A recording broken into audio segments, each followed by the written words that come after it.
अस्सलाम वालेकुम junior one. उम्मीद है बेटा आप सब खैरियत से होंगे और आपने कल के सवालात याद कर लिए होंगे। बेटा आज हम करेंगे तकबीर के किताब का काम, इसलिए आप सब अपनी सलामती किताब निकालें, सफ़ा नंबर 26 खाली जगह पुर करें। तकबीर का पहला लफ्ज़ अल्लाह और दूसरा अकबर है।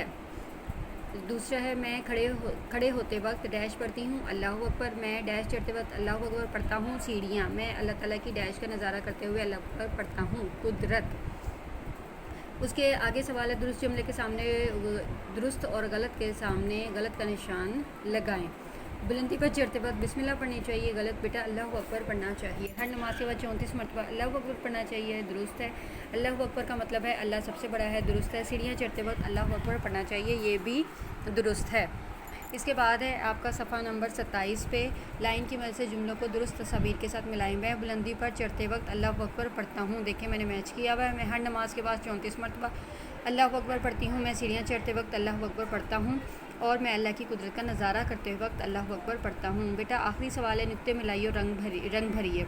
ये आपने अल्लाह अकबर जो लफ्ज़ लिखा हुआ है इसको नुक्तों से आपने पहले मिलाना है और फिर उसमें अच्छे से कलर करने हैं। अपना ख्याल रखें। अल्लाह हाफ़िज़।